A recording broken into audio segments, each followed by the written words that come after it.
Good afternoon, ladies and gentlemen. It is a cool 75 degrees on top of beautiful Single Mountain. Today is September 25th, 2014, and I'm pleased to introduce Tim O'Brien, Rat Kiley, and Norma Bowker to WJOV BYU Campus Radio. Hey. Welcome to the show, boys. Thanks, man. Hey, what's Glad up? to be here.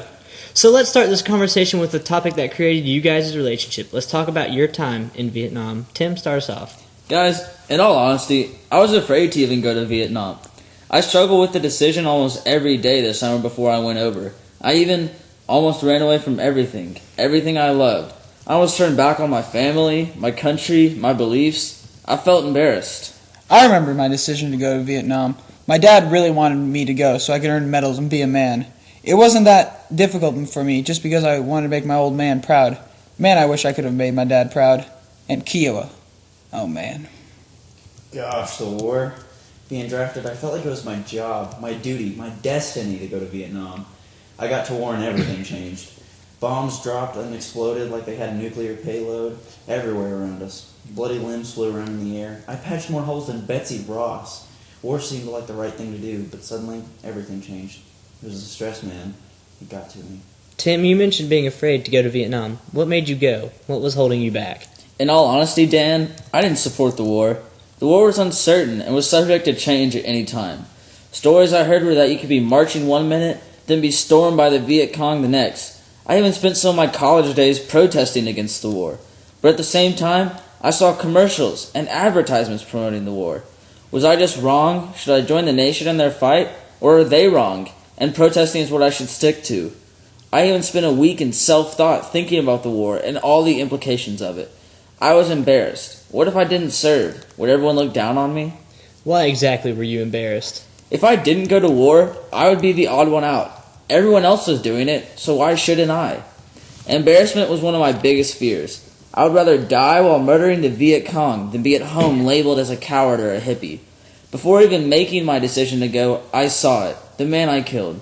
I saw the man that I would take the life of before even taking a step into Vietnam, and I still went. I killed a man because of the embarrassment.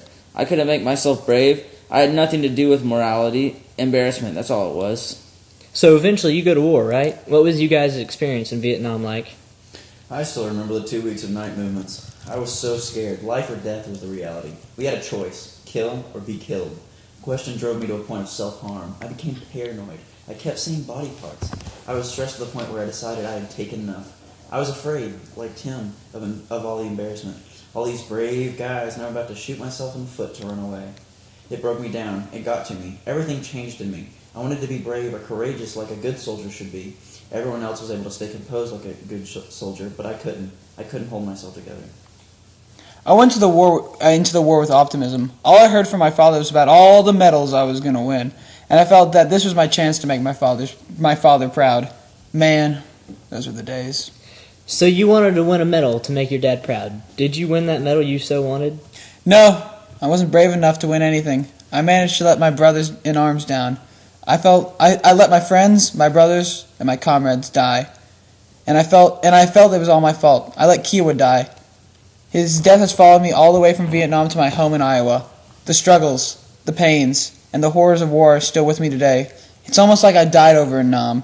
It's just like the night that Kiowa got wasted. I sort of sank down in the sewage with him. I can't come to terms with what happened. I just can't express my feelings in the pains of war. I only drive endlessly around the lake, thinking about my future. I went to Nam with such high expectations, and I left more messed up than before. What about you, Rat? How were you when you came home after the war? Well, my foot hurt. See, the war was just too much. I couldn't handle the fact that I had to choose whether to kill others or be killed. I was a medic. I came to war to save lives, not to destroy lives, yet my alternative was to lose my own life. Therefore, I had no choice. I had to shoot myself in the foot and choose to be embarrassed rather than kill or be killed. But hey, I beat the system. From talking to you guys, I can tell the war had a profound effect on you guys. So judging from what I've heard, you guys had a lot of thoughts and self-conflict involving the war. Anything you'd like to say about how the action and battles affected the years following the war?